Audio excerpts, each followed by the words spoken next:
aplaudidos por milhões e que são... E não tem a ver, portanto, com a história das tiragens, com as vendas, com o sucesso, mas enfim, há esse... Portanto, é muito complicado e mesmo no nosso passado recente, hoje eu vinha aqui de comboio e vinha-me a lembrar do Fernando Namora, que nos anos 70 e 70 era um consensual, que era um grande escritor. Hoje em dia está completamente esquecido e não é esquecido, quer dizer, puseram-no de lado, porque de alguma maneira não obedece a um sentido nestes anos, as pessoas não o procuram tanto. E porquê? Eu acho que não há bem uma... Não há uma regra, quer dizer, há grandes escritores que foram completamente esquecidos, há escritores medianos, por outras questões até políticas, que foram canonizados e que depois, bem espremido, não resistem à poeira dos tempos e acabam por ficar pelo caminho. Portanto, é realmente muito difícil saber-se o que é que vai dar. Eu presumo que o Camões, quando começou, não obedecesse aos cânones, quando começou, o Bocage era que hoje em dia é um clássico e que é considerado genial, na altura se calhar era apenas um ordinário, e portanto é muito difícil prever se aquilo que vai ser canónico ou não. E a crítica tem-se enganado muito, não é? Às vezes quer mandar abaixo uma pessoa e não consegue porque quando dá por ela, tanto as pessoas entendidas e os académicos gostam, como o povo. Acho muito mais interessante pensarmos como é que a alta cultura chega ao povo. Isso é que é um problema que me custa e que me faz impressão alguma coisa nos sucessivos ministérios da cultura que está a falhar e que realmente em Portugal não se chega à grande literatura. E depois há um bocadinho aquela cenobeira de dizer quem ouve Marco Paulo nunca ouvirá, sei lá, um bom jazz. Quer dizer, não podemos estar sempre e permanentemente a chamar estúpido ao público. Estúpido ao povo, quer dizer, é estúpido, é primário. Não, há qualquer coisa que há nos outros países, em Paris, em Itália, em Berlim, que conseguem atrair as pessoas simples e sem instrução para as coisas do espírito, seja a literatura, a poesia, a arte, e há qualquer coisa que falha neste país que vemos a disparidade. Temos de um lado a alta cultura para poucos e depois temos uma massa que vê porcaria, que consome lixo. E porquê é que isto acontece? É outra questão, portanto eu estou já a descambar. É outra, em relação ao tema original, mas é outra questão que essa sim preocupa muito. Como atrair os portugueses para as coisas do espírito. Isso faz muita confusão. Vou-me calar hoje. Maria João, pegando aqui nesta parte final, ia-lhe perguntar se o sucesso de vendas significa realmente que o escritor tem qualidade, ou que o escritor vai ao encontro do gosto comum, ou é um grande trabalho de marketing também, se isso tem influência. Agora, a Maria João também, só agora dizer uma coisinha, tem a vida um pouco facilitada ou dificultada, porque na literatura infantil-juvenil não há crítica literária, não há crítica, há pouca... e há forte. A principal são os miúdos. Pois, mas esse é o público. A crítica literária também há infantil-juvenil. Há, por exemplo, a Rita Pimenta. Bom, só para responder aqui duas coisas sobre o meu querido Bocage e o meu querido Camões, Rita. O Elman Sadine, era assim que era chamado na altura, o Bocage, era um poeta que passou a ser conceituado na altura em que entrou nos salões, mas onde ele fazia furor era na rua a vender as suas rimas. E, portanto, aquelas senhoras marquesas, onde se incluía a Marquesa da Lorna, que é exatamente da mesma geração, olhavam com um bocado de desdém, porque para já, uma senhora era impossível vender rimas e publicar as suas coisas. Por outra, aceitarem nos seus salões um homem muitíssimo talentoso, aquelas todas reconheciam o talento e gênio, mas que vendia as suas rimas bastante eróticas, como sabemos nas ruas, também não foi muito fácil de entrar no salão. Acabou por ser completamente aceito para os da sua geração.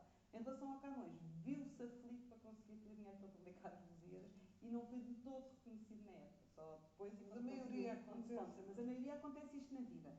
Sobre a literatura infantil-juvenil e os sucessos de vendas. Só há uma maneira, e também para responder à Rita sobre a questão da cultura, só há uma maneira de nós, no meio casa porque eu não gosto de ser educar, mas de puxarmos este nível cultural das pessoas, que é começando na educação. Eu sou fanática de educação, como se sabe, sempre toda a minha vida foi ligada às escolas, continuo a estar nas escolas em todos os convites que me fazem para bibliotecas escolares para todas as escolas, só se não copia mesmo na agenda, e estou plenamente convicta que é aí que se vai mudar as mentalidades, que é indo os escritores às escolas, que é falando com os miúdos e fazendo histórias e contando histórias e escrevendo de forma a que eles gostem. Muitas vezes eles são obrigados a ler determinados livros que nada lhes dizem, como todos sabemos, não é? E é muito difícil pôr uma criança a ler, para já porque tudo é mais divertido a PlayStation, é mais divertido o computador, é mais divertido o YouTube, é tudo mais divertido do que um livro em que obriga a concentração. Portanto, o papel do escritor de fazer qualquer coisa que seja de tal forma apelativo que eles não se importem de largar a televisão, a PlayStation, o computador, os desenhos animados, tudo, para se agarrarem àquela história. Isso é que é a dificuldade. E há uma forma que é, não só nós termos um bom contacto com os miúdos nas escolas e falarmos bastante com eles e puxarmos e conseguir motivá-los para aquela história, como depois fazer livros que vão de acordo com o que eles procuram. Isso é que é o principal. Portanto, a minha luta, se é que eu represento alguma coisa, mas é pelo menos um bocadinho de esforço de estar com tantos auditórios deste tamanho, cheios de miúdos, de fazer com que eles gostem daqueles, de outros, mas que gostem de ler e que não seja uma chatice para não, e sobretudo também há a questão do exemplo. E o exemplo. Os pais não devem se queixar, o meu filho não lê, e a senhora lê, não. Não é? Também é uma coisa que não veem os pais fazer, isso também é uma questão. Também ajuda, mas aí não já há uma geração que já está feita, não é? Que e a ilustração. E a ilustração também é muito diferença. importante. Sobre a outra coisa que o outro assunto estávamos a dizer, do marketing, não é? Estava a dizer, obviamente que hoje em dia é horrível, vou ter outra normalidade, vão ficar todos zangados, mas às vezes a montra quase que vale mais do que o conteúdo do livro. Quero eu dizer, o marketing é muitíssimo importante hoje em dia. E uma editora que tenha capacidade financeira para pagar montras, para pagar anúncios de televisão, para pagar multis, para pagar exposição nas livrarias, tudo isso vai contar muito na tiragem. Como tu disseste, que há uns anos, quando eu comecei a escrever e era uma novata, que até fez o primeiro prefácio para um livro meu que eu detesto, mas pronto, prefácio, eu gosto, muito obrigada. Foi talentos e tiragens são coisas completamente diferentes, não é? Uma pessoa pode ter, como a Rita disse, um talento gigante e vender dois, porque simplesmente o livreiro não tinha marketing para aquele livro, pôs lá numa prateleira e acabou, o livro morreu. Como o livro que nós vemos, um futebol, qualquer, com um bom marketing apoiado num suporte e numa editora com alguma capacidade económica, consegue vender milhares de edições seguidas. Eu nem sei que se as pessoas todas que estão aqui, que são pessoas com certeza já com uma propensão para a cultura, portanto já devem saber isto, mas eu admito que haja muita gente aqui que não saiba. Quando passeiam no centro comercial e passam por uma livraria e veem aqueles livros na montra e a gente reporta-se à nossa infância, à nossa adolescência e pensa, isto são os livros que saíram agora, ou são os livros que estão a ter mais interesse do público. A pessoa pensa legitimamente. Não é nada disso. São os livros que estão ligados a editoras que podem pagar o lugar na montra. Tem um preço o lugar na montra. Muito por dia. Depois o lugar está junto à caixa. Tem outro preço. Se está no destaque, tem outro preço. Se a editora não tem fogo comercial para isto, o livro vai imediatamente para aqueles fundos e o leitor que passa e compra por impulso nem sequer vê. Não sabe sequer da existência daquele escritor que saiu aquele livro, nem chega à crítica, não há distribuição. Isto é, de facto, uma tragédia que todos colaboramos, todos os escritores de alguma maneira colaboram. Não há ninguém suficientemente, digamos, herói ou heróico para renunciar a isto, porque senão o destino é perfeita omissão e inexistência, não é? Mas é uma coisa que nós entramos todos nisto, mas entramos chocados, porque não devia ser assim, não é? Mais produção mediática, mais televisão, mais rádio, mais... E depois agora, se repararem, a edição está a viver da novidade. Os livros ficam, sei lá, eu tenho vendas, não é? Mas um livro fica uma semana, depois desaparece. E depois, a concorrer connosco estão estas tragédias. Há uma senhora que tem um cancro, aparece um escritor fantasma que escreve história, há uma striptease, de repente são todos colegas, são todos escritores. Eu pessoalmente, eu não tenho nada contra isto. Não tenho nada contra isto. Gosto da diversidade e acho que as pessoas, quando mais diversidade, mais se podem orientar. Agora, para uma pessoa que começa a escrever com humildade, que não tenha nome, é muito difícil chegar a uma posição em que seja visto e reconhecido nas pontas por literatura. Aqui há uns anos, quando eu comecei, tinha 35 anos, tenho vou fazer 60, era possível ainda. Agora é muito difícil. Por que é que será que o público é tão facilmente enganado, entre aspas, por essas técnicas rudimentares de marketing, de pôr na frente... Não é bem enganado, é uma frase da minha especialidade. Será a crítica que não dá visibilidade suficiente aos livros? Será a imprensa diária também que não tem suplementos ligados à literatura? Será a própria televisão que deixou de ter programas em prime time ligados à literatura? Será que quando há um acontecimento qualquer chama-se um Nuno Rogério que percebe de tudo, ou chama-se alguém, mas nunca se chama um escritor para comentar em tempo real no telejornal? Chama. Eu sou chamada frequentemente aos telejornais falar sobre a atualidade do dia. Eu acho que sim. Agora, há uma coisa que eu digo, por exemplo, a Maria João, que é uma autêntica missionária, eu sou muito mais cínica que ela, não faço esta vida dela completamente entregue às escolas. Aliás, tudo isso me dispersa imenso a minha escrita e não sou capaz. Mas uma coisa que faz impressão é, eu não sou nada de pedinchice, nunca precisei do Estado para nada, mas faz impressão ver o tratamento que um escritor tem ou um cantor rock. O cantor rock, para sentar o rabo em qualquer sítio, está a pedir milhares de cachês. Um escritor faz tudo de forma, portanto, tem que pôr de lado o seu trabalho. Isso toda a gente pode presumir que pôr um trabalho de escrita e de concentração de lado é muito expressivo, para correr a uma escola em que lhe oferecem um chouriço, é verdade, há sempre um momento em que a gente tem um chouriço de graça ou um queijinho, mas pronto, esforçamos, às vezes ficamos numas pensões miseráveis e pronto, para irmos falar com coisa. É evidente que as pessoas devem ser generosas, mas há um ponto que cansa um bocado ver a disparidade como são tratados outro tipo de artistas e o escritor. Já o meu pai dizia, que também era escritor, que o escritor foi sempre desvalorizado na sociedade. Por um lado eu sou doutor, ou eu sou doutora, são assim iluminados, mas depois, quando chega à altura, é a borla para tudo. Não sei, a gente deve ter cara de parvos, é assim, mais ou menos. Sim, mas depois é muito bom. Eu gosto de estar a falar com os miúdos, não faço o menor pé. Cansa-me, é verdade, às vezes eu saio de casa às 6 da manhã para ir para Chaves e o resultado ao fim do dia é ter vendido 2 livros. Mas não é isso, por exemplo, só uma história para animar. É claro que se eu vejo num mês 4.000 miúdos, não fixo nenhum. Não fixo um ou outro, mas não é possível fixar. E um dia estava eu na FNAC no Colombo a lançar a padeira da Aljubarrota e havia uma menina, Aljubarrota, desculpa, temos que falar bem, e havia uma menina que sentou ali ao pé da minha sessão de autógrafos e não saía dali, olhar-me fixamente. E às tantas eu disse assim a brincar, eu conheço, obviamente não me lembro nada, ainda mais. E a menina imediatamente ficou disse, carnadinha sou, e disse assim, conhece, sou a menina que lhe dei na minhoca. Imaginem que eu lembro que foi a menina que me deu uma minhoca.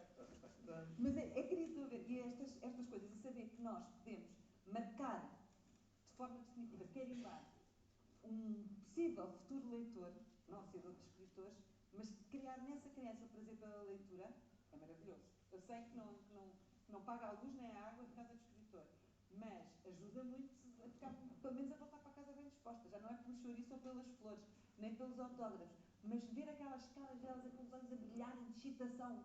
Às vezes dizem, escritora, posso tocar, escritora, posso tocar. São queridas, e isso, a mim, desculpa, pode ser uma pateta. É o teu momento Ronaldo. O meu momento Ronaldo. O meu momento Ronaldo, desculpa, mas eu adoro estes livros. Quando eles... Há visitas que correm pessimamente. Mas a sério, eu não faço sacrifício e gosto mesmo. Eu costumo dizer que o meu ambiente natural é estar na escola, estar a escrever para os miúdos, não faço muito esforço, é verdade, consigo, como dizia a Enid Blyton, que havia dentro dela outra Enid Blyton com 12 anos, se calhar é isso, mas eu de facto gosto e sinto-me bem. Como também gosto de escrever romances históricos e estudar, porque aí aperfeiçoa-me a mim, entendo, estudo história, que muitas vezes há lacunas no meu conhecimento sobre a história de Portugal, não é? Não sabemos todos de tudo, e o prazer que me dá estudar, investigar, ir atrás das fontes, procurar, ser detetive um bocadinho e viver numa realidade paralela, também me dá um prazer imenso, porque é claro perguntam como é que vai às escolas 3 vezes por semana e ao mesmo tempo faz a pesquisa. Ano sim, ano não. Agora estou no ano de escolas. Para o ano estou no ano de recolhimento onde só escrevo um romance histórico. Para o outro ano faço escolas. Tenho que calcular um bocadinho, porque é como diz o Marcos Paulo, tenho 2 amores, não é? Mas ambos me alimentam, porque são 2 registros totalmente diferentes. E não acham os dois que há um certo desfazamento entre a altura em que saem os livros, que têm a tal vida muito curta, sim, e a altura em que saem as críticas, assim como a crítica só fala de certos livros, não fala de todos, e isso na música, no cinema, não é uma crítica tão pretenciosa, mas há sempre uma crítica na altura em que o filme está, um conhecimento que as pessoas têm do que é que se está a passar e opinião, e há um certo desfazamento, já para não falar que há livros e autores que não são falados, porque a crítica faz as suas escolhas, que terá esse direito. Não é? Mas não acham que há um certo desfazamento, uma vez que o mercado é muito acelerado e há esse pouco tempo para os livros estarem visíveis, não há um aconselhamento. E depois as pessoas são solicitadas é porque está à altura dos olhos, porque está no canto da prateleira. Também é preciso ter cuidado com as críticas, porque às vezes as críticas induzem-nos de uma maneira e a gente compra o produto e aquilo não é nada. Ou não é para outra coisa é uma linguagem ortorrômbica ali que a pessoa tem que fazer um certo esforço para perceber uma coisa muito simples, que é só esta. O crítico gostou ou não gostou? Eles conseguem perfeitamente fazer uma prosa genérica de maneira a não se comprometerem, não é? Quando é para fazer sangue, também sabem fazer sangue. E eu lembro quando me estreiei e a Clara Ferreira Alves fazia crítica literária, eu suava, eu pensei, ela vai-me desfazer. Pois, porque eu lembro-me da Clara Pinto Correia, que se tinha estreado mais ou menos, e lembro-me de uma crítica que ela fez e que acabava assim: escrever é difícil, não é, amiguinha? Se ela diz o mesmo de mim, eu pura e simplesmente atiro-me de um sétimo andar. E felizmente ela largou no ano em que eu me estreei a crítica literária. Bem, mas quer dizer, a sensação é com certeza uma grande asneira que eu estou a dizer, mas a sensação que a gente tem com certa crítica, não só aqui no mundo inteiro, é que são pagos para fazer isso. E aí também se torna um bocado suspeito, não é? Quer dizer, dia em que não haja um cordeiro para escolar, é um bocadinho como o polivalente. Também, quando ele deixar de dizer mal, perde o emprego, não é? Aquilo é um emprego. Portanto, não pode dizer bem para o outro ele perde. Agora, há outro género de crítica, a de arte também é igualmente esquizoide, em que a pessoa quer uma orientação, às vezes dizer bom ou mau. Não percebe? Ao menos os filmes ainda temos as estrelas, não é? Uma estrela.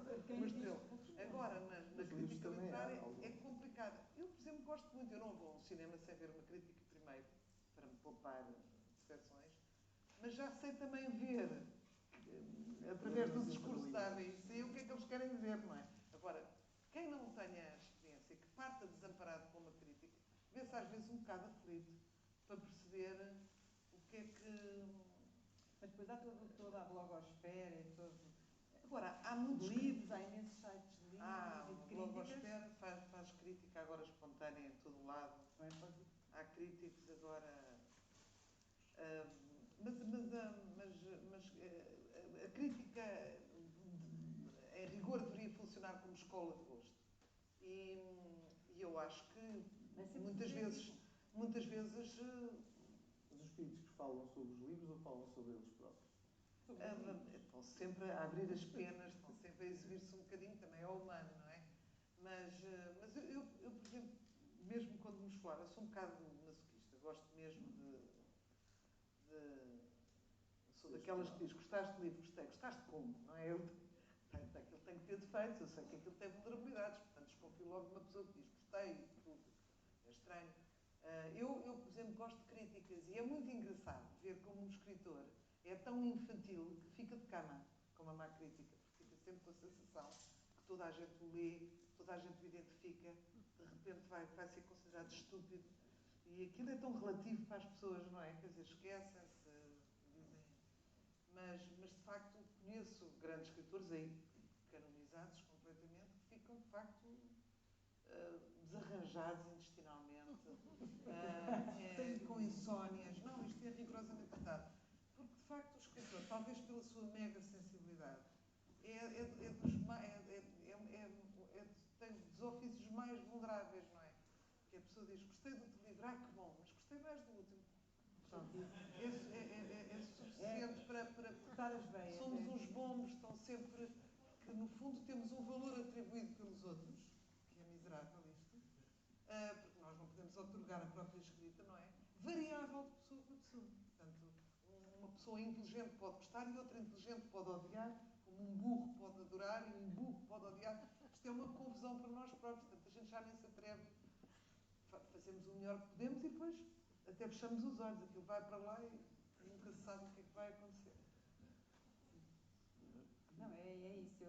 Agora, nesta questão do romance histórico, como tenho aquela obsessão germânica do rigor e de não falhar uma data, não falhar um conto de um duque, não trocar um conto de um duque, sei lá, a data rigorosa em que nasceu uma determinada personagem, a rua que ela cruzou naquele dia, isto para chegar a um rigor, é quase impossível. A gente tem que trabalhar, ou eu pelo menos, com a verosimilhança, porque nós não estamos lá, não ouvimos, não vivemos, não sabemos como é que aquilo foi. Estão a ver, por exemplo, recordando a Batalha de Alves Barrota, é preciso fogo para não cometer um erro, não é? É claro, também logo os preciosos, apesar de muito rigor e de muito checar e de muitas fontes a ler e de muitas professoras, muitos académicos a lerem e de muita gente a ler e a cruzar e a ver, há sempre coisas que passam.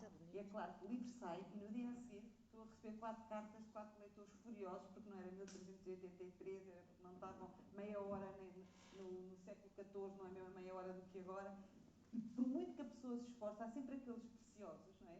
Que vão lá detectar o errinho que estava ao princípio. Pronto, como a Rita ficava de cama com insónia, porque errei uma coisa, depois percebi que tenho que me descontrair um bocadinho porque toda a vida é... Como é que foi essa viagem da literatura infantil para o romance? Não, eu fiz, antes de fazer os romances históricos, eu já tinha publicado 5 romances. Sim, quais sim. não me orgulho. Mas não eram romances históricos. Não eram romances históricos. Depois, como é que foi, criou esse gosto, essa curiosidade por... Não sei, agora não sei o que faz. A questão das mulheres... Foi... Não tem nada a ver. Foi... começou com a Marquesa da Lorna, para as pessoas perceberem. E a casa que foi da Marquesa da Lorna, passado muitos anos, foi comprada pelo meu bisavô aos Contos da Junqueira, que entretanto tinham adquirido através dos filhos da Marquesa da Lorna. E isto tudo começa quando eu tinha 15 anos e num almoço, exatamente na Quinta da Alorna, onde estava o meu pai convidou a Natália Correia para... Lembra-se Natália Correia, todos aqui presentes, bem entendido, convidou para gravar lá o programa Mátria, sobre a personagem da Marquesa da Lorna, e dos 4 filhos disse que só eu é que podia ir ao almoço, que era a única que ia apreciar estar com a Natália e ouvi-la falar de Alcipe. Assim foi, e eu lembro perfeitamente que acabou o almoço, fiquei fascinada, porque o pouco sabia que tinha sido uma escritora de transição do classicismo para o romantismo, que era de resto a minha época preferida do ponto de vista literário. Sou fã do Almeida Garrett, portanto, tudo o que tinha a ver com o princípio do romantismo em letras eu adorava. E lembro de ter acabado o almoço e ter dito ao meu pai, um dia vou escrever sobre a Marquesa da Lorna. E o meu pai se ter zangado imenso, nem pensar nisso, não faças essa monstruosidade, sem faz completamente ciente do que vais fazer, não vais estragar a figura da Marquesa da Lorna. E passados estes anos todos, entretanto fiz o curso de letras, escrevi vários livros, dos quais, como disse, não me orgulho. A partir de um determinado ponto comecei a fazer literatura infantil e depois disse, bom, talvez agora já tenha maturidade para me tirar a este trabalho ciclópico. Então pus-me a estudar durante 2 anos o século XVII, século XVIII, século XIX, enquadrar bem, mas com um medo de falhar, de fazer qualquer coisa que o meu pai e a memória dele não gostassem, que as pessoas dissessem que eu jamais poderia fazer romance histórico. Eu estava com tanto medo, mas tanto medo, nunca te aconteceu. A escrever quase me tremia a mão de medo. Não, mas medo não era, eu sei, mas eu não estava nas tintas para o meu pai. Estava com medo de fazer aquilo e li as cartas todas da Marquesa na torre do tomo e aquilo demorou muito tempo. E quando saiu, lá vieram os outros apontar-nos errinhos de percurso, mas percebi que as pessoas gostaram e gostaram do enquadramento, gostaram, pronto, não me cabe para mim agora dizer porque sim, porque não. Eu adorei e a figura de Marquesa da Lorna é uma pessoa que me fascina e fascinará sempre, porque era uma mulher, olha, um bocado parecida com a Rita. Sabia que te fascinavas por mim. Dá uns toques. Tem ali toque de genialidade, eu gostei. E pronto, e as pessoas gostaram e eu, sobretudo, adorei conhecê-la melhor. E foi isso que me fez lançar no romance histórico. Foi esse quase desafio que eu tinha desde os 15 anos. João tem este escrúpulo todo a escrever por causa da época e do discurso.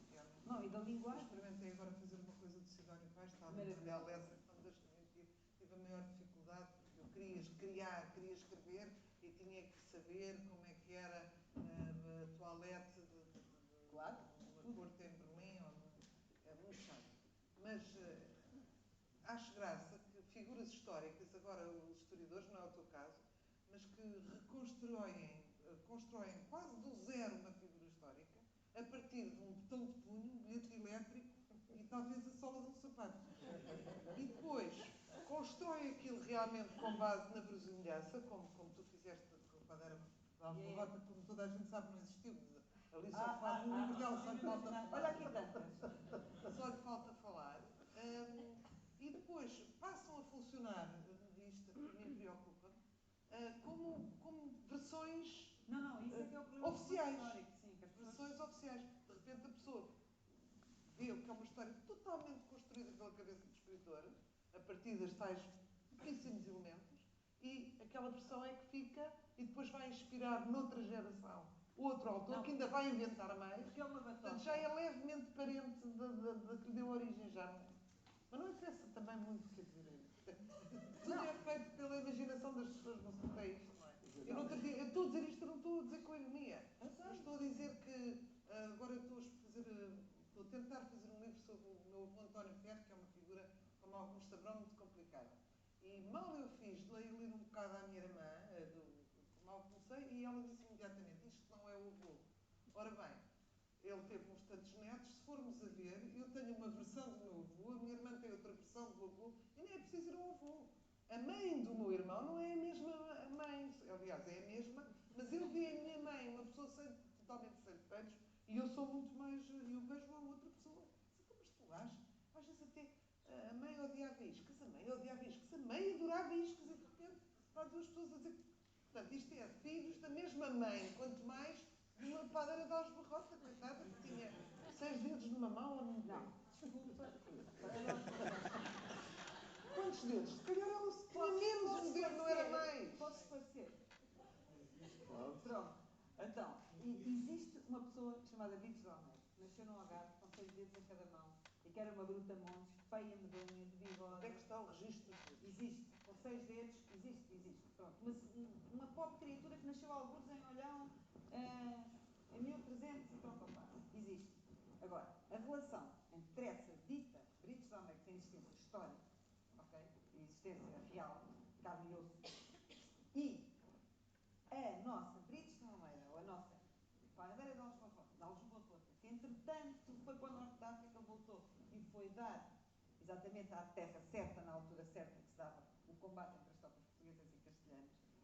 Essa mulher, que para mim é o símbolo de todo o povo português e da força do povo português, pode não ter absolutamente nada a ver com a mulher de 6 dedos que nasceu em real. Agora, só que eu digo, a imaginação é que constrói os mitos. Não somos nós. Há uma lenda que circulou nos últimos, sei lá, 500 anos em Portugal, a partir dessa figura.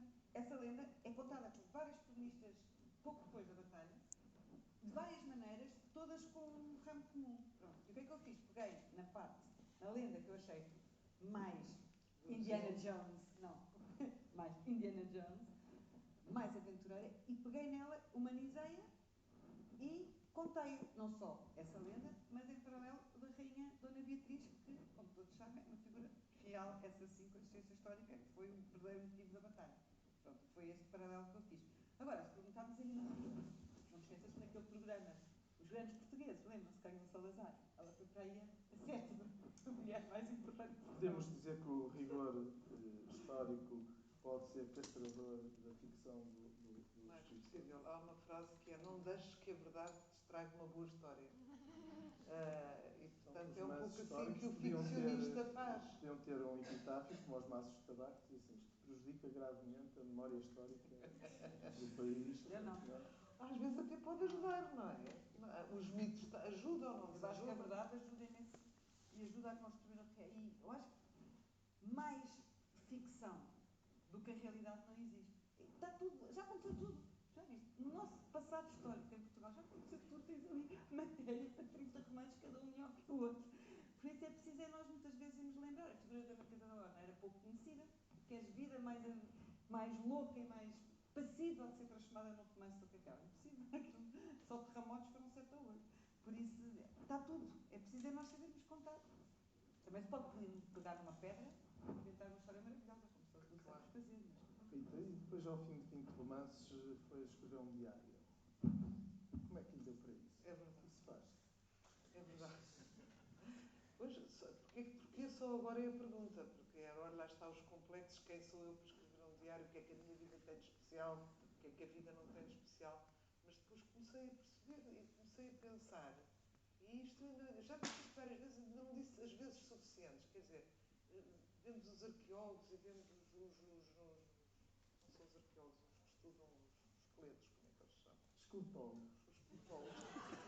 Não sei, mas é lindo. Não sei, mas é lindo. Mas pronto, levantam aquilo e ficam radiantes em ver uma tíbia e com prónio e com maxilar e também constroem vidas extraordinárias.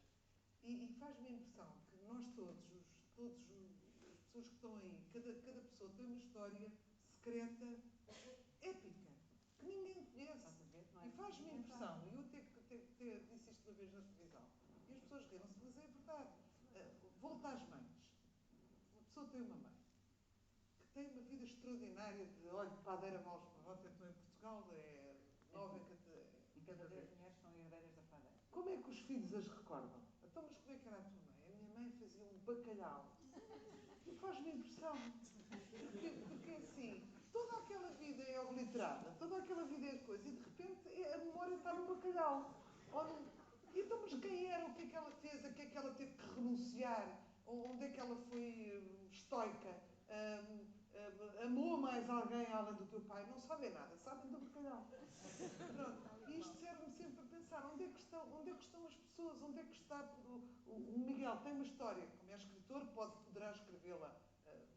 Agora, quem não é escritor e não se escreve, não é? Essa pessoa morre inédita. E há um património fabuloso na vida de cada pessoa que ninguém sabe, ninguém testemunhou o heroísmo dessa pessoa, houve momentos que não foram descritos, às vezes nem aos filhos, e em cada pessoa há um segredo, há uma vida secreta. Pronto. Quando eu me decidi fazer é justamente para dar um contributo. Não é que a minha vida seja melhor do que qualquer outra, mas é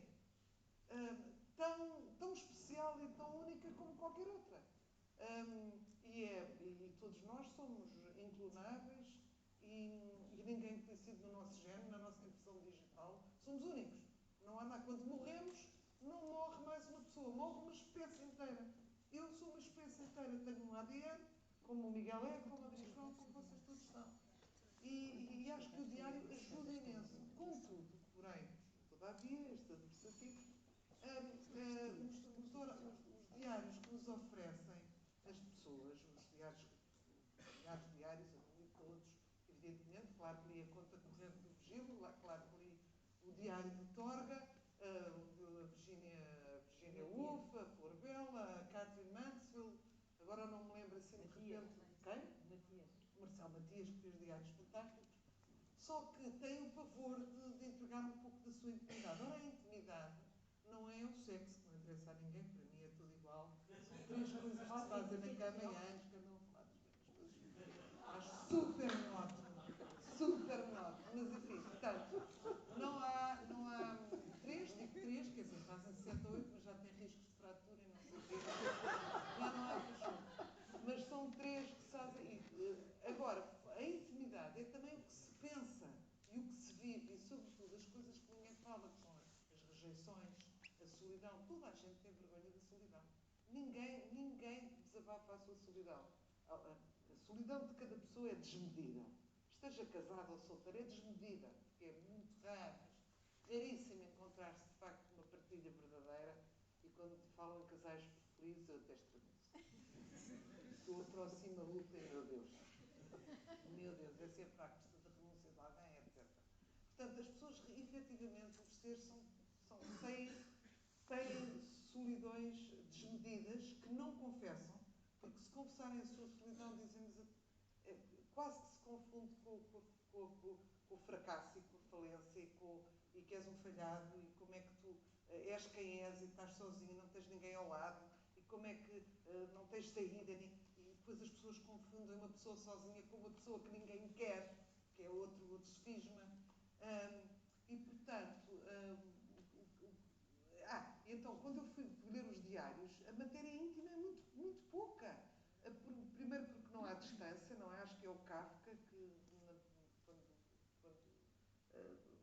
eclode a guerra, e ele escreve no diário: está calor, fui nadar. É preciso. Porquê? Porque ainda não tem distância para falar do que aconteceu naquele dia, não é? Depois também há o Diário Inédito, que eu por acaso tive a sorte de ler, do David, em que ele quase forçava a realidade para poder ter que escrever no diário, porque realmente a vida... Mas há uma coisa, há um condimento, que é o que é que se pensa realmente sobre as coisas. E hoje em dia, com este enjoo do politicamente correto, já não podes dizer nada. Não podes dizer absolutamente nada. Não podes assumir os teus racismos. Toda a gente é um pouco racista, com alguma coisa, mas ninguém temos todos que dizer que não somos racistas. Ninguém pode ser nada dos deuses porque somos logo antissemitas. Quer dizer, toda esta vigilância constante que nós temos faz com que as pessoas tenham discursos. Praticamente somos todos iguais. Somos todos bonzinhos, somos todos ferreirinhos. Assim. Não é verdade. A gente esconde sentimentos tremendos, bons e maus, e que as pessoas não sabem. E é muito... Quando eu comecei a ler, eu via que há pouca matéria. As pessoas entregam-se pouco. Entregam-se muito pouco. O próprio Virgílio, lá está, canonizado, peço perdão, mas quer dizer, primeiro que ele nunca batiza o sentimento que tem pela mulher, nunca lhe chama amor, o próprio amor das crianças, tudo aquilo é disfarçado. Chegam então os homens, muito raramente falam de sentimentos, mesmo nos diários, falam das coisas grandiosas ou das coisas mais banais da natureza, mas no que se trata, na matéria que eu acho mais fascinante como ficcionista, que é os sentimentos, são sempre muito coisas. Portanto, eu encontro no diário, por isso eu vou escrevendo outros livros, mas quero sempre escrever um diário, porque amanhã, um desses esqueletólogos, pega ali e diz: isto foi uma mulher que viveu, uma mulher qualquer, indiferente quem fui, mas que estão aqui as impressões dela neste determinado... Mas acho que pode ser um contributo interessante. Portanto, não só as histórias bonitas, não só as histórias de amor, mas as histórias mais obscuras, mais tristes, mais... Só para perguntar uma coisa assim. Diz-me só se concordas com a frase que a solidão é a condição para toda a criatividade. Achas que é condição, só, como dizia a Virginia Woolf, basta uma solidão e um quarto e ter algum dinheirinho? Eu acho que a solidão é o motor de toda a criação. Toda a criação. E o desamor mais do que o amor, não é? Todos os grandes artistas, e há quem critique muito esta tese, o motor de todos os artistas é o desequilíbrio causado por a solidão.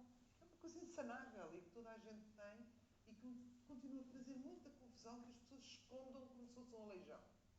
Não, estás bom, estou ótimo, está nada, não estás nada ótimo, estás péssimo.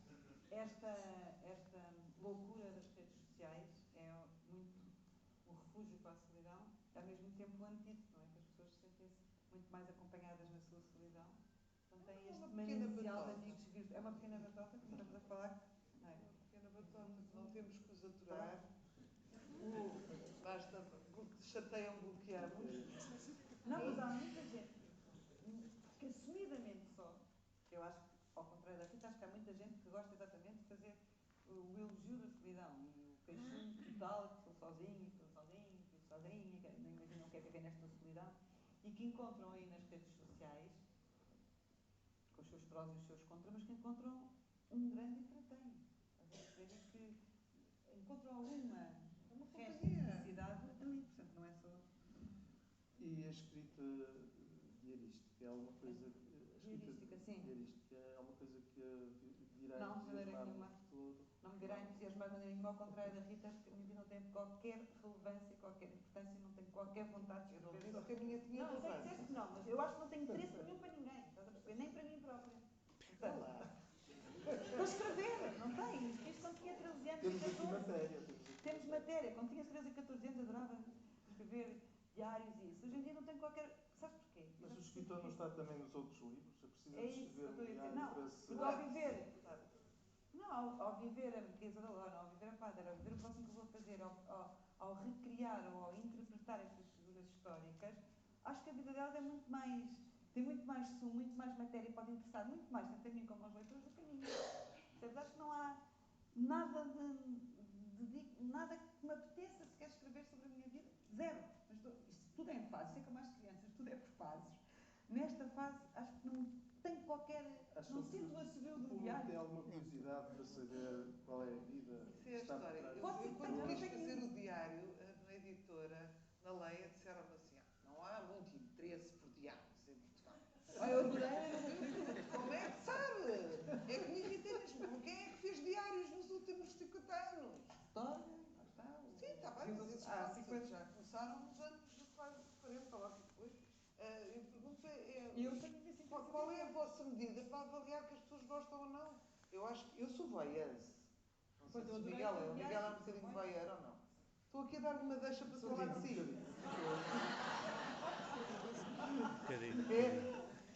Eu sou muito veiense.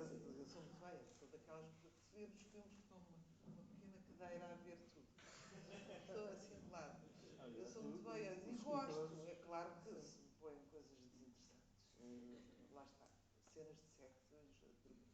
Mas não acha que essa receita é muito utilizada, a meter sexo e violência nos livros para... Temos agora as Sombras de Grey. Já combinei com um grupo de amigas ver as Sombras de Grey para ver o que é. Agora vem um filme, que deve ser uma coisa assustadora de novo. O pior livro de sempre.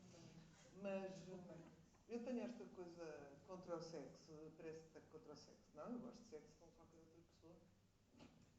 Só que acho que sou nesse sentido, é assim, o meu é interessante e os outros todos são nojo, quer dizer, não me apetece nada ver essas coisas, não me apetece. E estou mesmo farta e não percebo esta cena do sexo. Os homens, é mais os homens, vocês é que prolongam isto. As mulheres estão cegadas, os homens estão há anos e anos. É que quando não havia a liberalização do sexo, a gente... Quer dizer, os homens tinham que fazer 1000 malabarismos para ter um beijo, quanto mais sentir uma perna, não é? E, portanto, eu percebo que havia essa coisa. Agora é completamente livre, não vamos agora falar no Islão, mas, quer dizer, é muito livre em todo o mundo, as pessoas têm o sexo que quiserem, e continua a ser a justificar um império global. Inacreditável, por causa das tais coisas que se fazem que são tão simples, não é? São muito três. Rigorosamente três. E o entusiasmo que os homens ainda têm. Aquilo é uma coisa que eu fico fascinada. O Miguel perguntou. O poder que uma mulher tem só por causa da sua anatomia. Faz o que quer, ainda pega. Ainda pega a gente ver os governadores, os presidentes a caírem por causa das coisas que estão perdidas imemorialmente e que são sempre as mesmas, que dão 5 minutos de prazer, mas 5, 7, dá 5. O Irving Wallace diziam que era 7 minutos. As pessoas completamente ficam histéricas com aquilo. Eu acho, pela parte que nos toca, nós ainda temos poder por muitos anos, os homens não desarmam. Não desarmam, nós estamos aqui para durar e vir. O que o Miguel perguntou foi se o sexo e a violência faziam vender livros. Pronto. As Sombras de Grey é isso. E foi mas depois da Bíblia, é talvez o quarto dos livros que são mais best-seller. Deixa-me ler bem rápido. Vamos lá. Não, só para dizer, as Sombras de Grey de facto foi um... Mas achei graça que as pessoas andavam, se repararam, nos transportes públicos, como muitas vezes, com um livro tapadinho com uma capa para não ver que estava a ler as Sombras de Grey. Portanto, há também um certo pudor. Não, eu estive a fazer assim, voltando aqui ao nosso tema, os livros mais vendidos de sempre no mundo, só a título de informação. Para já a Bíblia, como é lógico, vai ao Corão. Começando de baixo para cima, e o livro de Mormon. Começando de baixo para cima. O Alquimista, do Paulo Coelho, soma 65 milhões de cópias. E é péssimo. E é péssimo. Não, quem sou eu para dizer que é péssimo? Nós estamos aqui a fazer crítica. Catcher é in the uma Rye. colagem dos ensinamentos também mais não básicos. Não sei, lá está. Isto é o Salinger, o Catcher in the Rye, 65 milhões de cópias. Vou ir de baixo para cima. Código da Vinci, Dan Brown, 80 milhões de cópias. O Príncipezinho, o Despertares, 80 milhões de cópias. Vai subindo. O Senhor dos Anéis, o Tolkien, 150 milhões. Depois temos do Charles Dickens, que nós não conhecemos tão bem, como as duas cidades, 200 milhões de cópias. Okay? Isto para não falar do Dom Quixote, da Guerra e Paz, das Sombras de Grey, do Ken Follett. Nem sequer está o Harry Potter. Nem sequer está aqui o Harry Potter nestes milhões. Em Portugal, atualmente, o escritor que mais, atualmente, dos atuais vivos, José Rodrigues dos Santos, que já ultrapassou 1 milhão. Bom, e o Saramago com internacionalizações, pronto, agora, não? sim, o Saramago com internacionalizações, depois, claro, também se formos ver os 50 livros mais vendidos em Portugal nos últimos 3 anos, está, obviamente, o Miguel Sousa Tavares, o Saramago, etc. Agora, a Margarida também está nisso, eu vi. Em Portugal, os grandes clássicos continuam sempre a vender, como sabemos, não é novidade para ninguém, Lusíadas, Pessoa, Essa de Queiroz, Camões, a Sofia, Saramago, etc. Portanto, hoje em dia, se formos ver uma tabela de tops, os livros, ou se analisarmos a tabela de tops dos livros mais vendidos em Portugal por temas, os que se vendem mais, portanto, as grandes tiragens são Mundos Paralelos e Outras Dimensões, tipo O Céu Pode Esperar e aqueles que nós sabemos, Autoestima, receitas, tudo que tem a ver com gastronomia, doenças e mortes, e como sobreviver a mortes. Obviamente, muito entra sempre nos tops todas as semanas, como podemos ver, romances cor-de-rosas como a Nora Roberts ou a Leslie Pierce, não sei dizer o nome. A Nora Roberts é uma pessoa absolutamente desconhecida. O Nicholas Sparks vende milhões. Depois, obviamente, romances históricos e biografias. Mas está a ver, a Bíblia está em primeiro lugar e tem sexo e violência.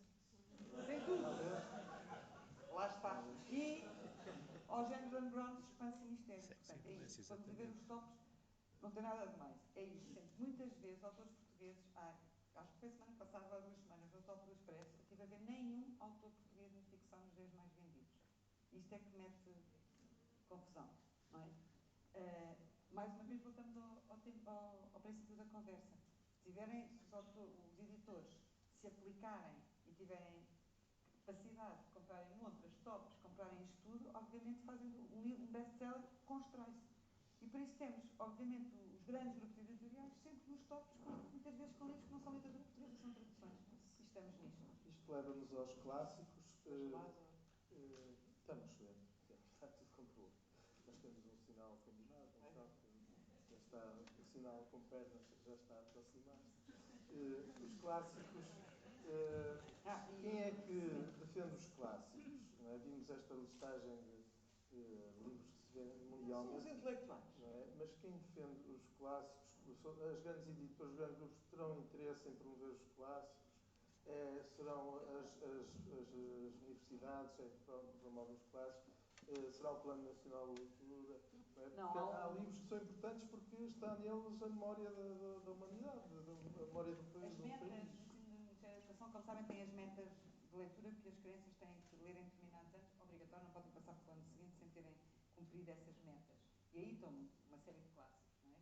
Depois há algumas editoras que estão, nomeadamente o Clube do Autor, que está a pegar em clássicos. Qualquer dia vão-te perguntar a ti, Rita, qual é o clássico da tua vida? Deixa já aqui este resto, pensa lá qual é o clássico da tua vida. É a Bíblia?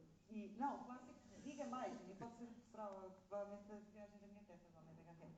Mas estão a reviver esses. Quem não gostou? Miguel, adorei ver a minha terra, li com 16 anos, pelo amor de Deus. Foste tu que ressonaste? Lê outra vez. Os homens são acusados de ressonar, mas neste caso. Bem, então a fazer uma reedição com uma cinta e um prefácio da pessoa que escolheu, que elegeu esse clássico e a reeditar, é uma boa ajuda, não é? Por outro lado, é claro que nós também é muito mais fácil ler a última novidade que saiu agora e é mais appealing para. Também há mais divulgação e também às vezes até a mim me apetece muito mais ler se calhar uma novidade da Rita Ferro do que ler o Diário do Miguel Torga, não é? Obrigado pela escala. Aliás, muito este bem diário, dito. não, agora não é por ser tua amiga, mas este diário do Veneza Pode Esperar, li em 2 noites e diverti-me imenso, como imaginam. Bom, mas por exemplo, há mais tendência para nós comprarmos uma última novidade do que podemos buscar um clássico. Não li todo o Essa de Queiroz e obviamente me faz imensa falta ter lido, não é?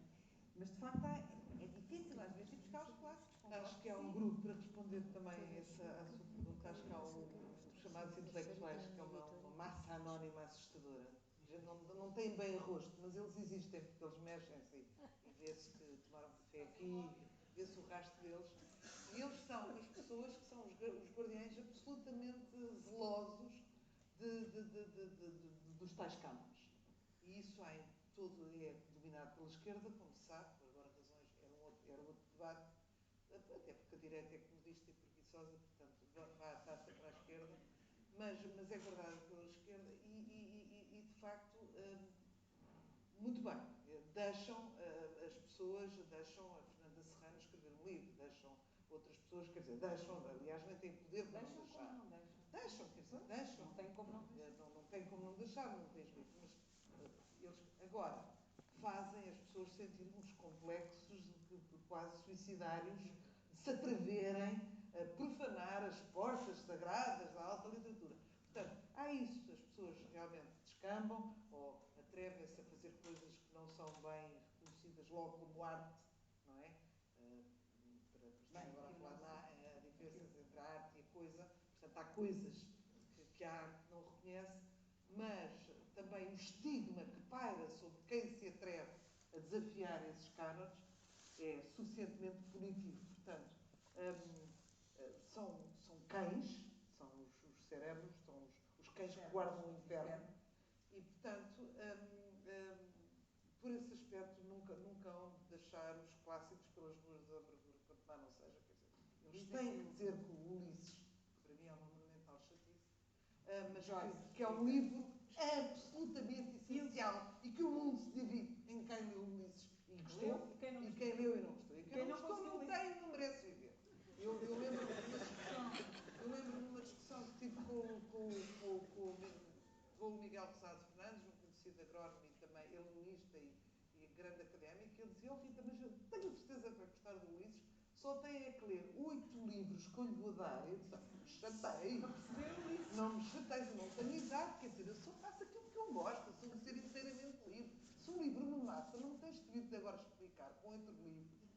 Portanto, há aqueles que gostam e depois está aquela mentalidade que é assim: compram um livro, está pago, está pago. Tem que o ler até ao fim, quer dizer, mesmo que pague 40 euros, se não gosta da terceira linha, tenho a liberdade de estar fora e dou normalmente até o abandono, porque acho que os livros devem ter um ciclo. Abandono-os nos sítios. Esses tipos que dizem que o Ulisses é extraordinário, o homem, mas depois eles também têm as suas tonterias. Desculpa, dei-lhe agora uma dose de perdigo de despeito. Eles têm as suas tonterias. Agora, nos cânones, agora aparece uma nova receita de poetas extraordinária que eles chamam agora os poetas sem qualidades. Não sei se é para sem qualidades. Não sei se é para glosar um museu, nunca percebi muito bem, mas que é aquele novo poeta que fala muito, que é eu estava com a Wanda na paragem de autocarro e não sei o quê, coisas muito modernas, muito sem transcendência, sem espessura, é logo ali, facial e não sei o quê. E isso agora está nos tops. Certo? E portanto é assírio a publicar aquilo, a gente tem que dizer e não sei o quê. E nem pode falar destes autores sem se levantar. Fica-te mal, não é? Portanto, tu és um imbecil, e aquele senhor que dizia Wanda, não sei o quê, e estávamos a ouvir o Jim Morrison enquanto bebíamos cerveja, um caixão da tua mãe, isto sei. E isto é considerado absolutamente extraordinário, transcendente, e aquilo é que é, não é? E esses poetas olham para aqueles que fazem uma rima normal com um desprezo, percebes? Mas que ingenuidade, que naivo que tu és, que miséria, que não sei. E nem olham na direção, não vais tu posto por cá. Percebes? E eu não nasci no meio de escritores e vejo estas cenobeiras todas e estas parvoíces.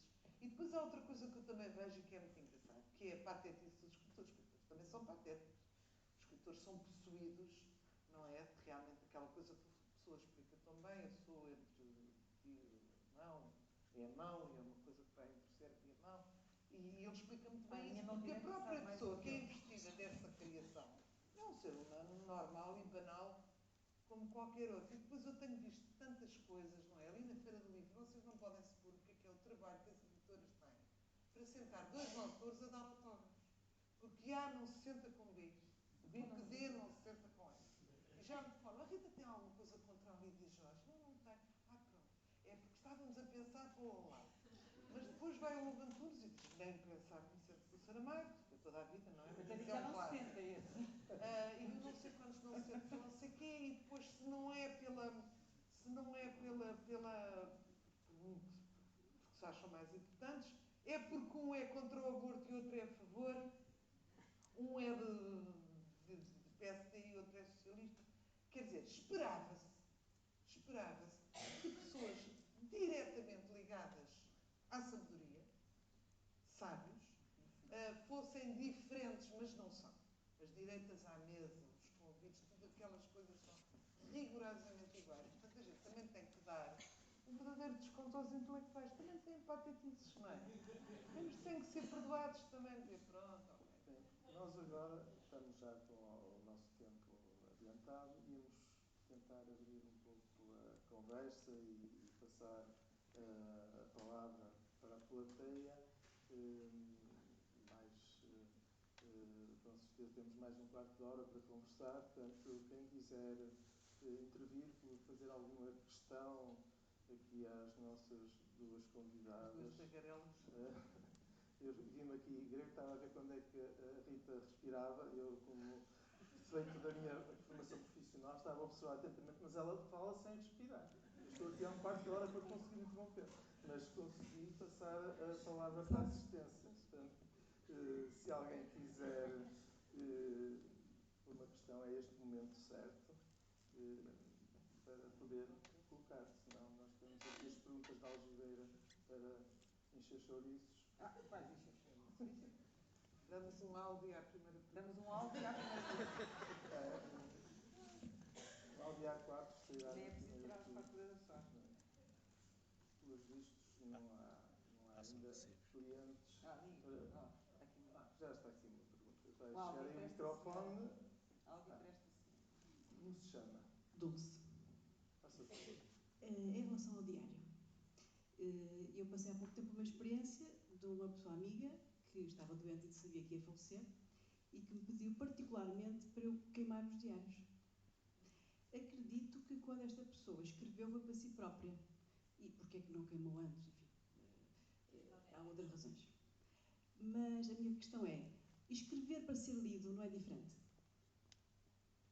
Eu tento fazer o exercício diário, porque não estou a ser lida por ninguém. Não estou a ser lida, faço e penso assim, depois ficará ou não ficará. Mas quer dizer, as pessoas, eu também não tenho uma vida extraordinária, portanto, quem é que entra lá? Os meus ex-maridos, os meus filhos, não é assim nada de também tão coisa. Não, talvez admito que, olha, não estava tão bem escrito, com certeza, se eu não soubesse que ia publicar. Portanto, tem essa vantagem, sabendo que vai escutar. Agora, efetivamente, está ali a minha vida. Está ali a minha vida. A minha vida em 6 meses, não é? Só se, um diário é uma coisa para continuar durante muitos anos. Não estou, claro, há a questão do facto e da ocorrência ser, enfim, para o público mais ou menos interessante, mas penso que o importante, e segundo eu percebi, também eu gostava de dar há pouco importância, é o sentimento, é a emoção, não é propriamente o facto de ter ido às compras com A e B e ter não gostado ou não gostado do vermelho ou do floreado, não é? É mais o que se sentiu, a emoção, enfim. Isso é que é a parte íntima, que é interpretada diferentemente conforme é filha A ou B ou C, ou, como estava há pouco a dizer, cada um interpreta, tem o seu relacionamento, não é? Portanto, de facto, acho que aquilo que a pessoa quer esconder não é propriamente o... Bom, às vezes será, se matou alguém, quer-se esconder e assado. Mas é mais a emoção e o sentimento, não é? A parte... penso que é esse, digamos, a dimensão que se normalmente também, não é só a ocorrência, é também o que se vive, não é? Eu tive, por exemplo, entrei num descalabro porque eu divorciei-me, morreu a minha mãe, perdi uma casa onde tinha investido os meus anos mais lucrativos da minha vida, tive que, de repente, vender tudo e para onde é que foram essas coisas todas. Houve uma série de coisas que estão ali, não se pode chamar a ocorrência, é mesmo vida verdadeira, não é? Que não foi contada, não aconteceu de outra maneira, aconteceu exatamente como ali está, e portanto, nesse sentido, vale por isso. É claro que se eu tivesse, todos nós temos inconfessáveis, é verdade, e os inconfessáveis não pus ali, evidentemente. E esse senhor que quis queimar, se calhar tinha alguns inconfessáveis, ou seja,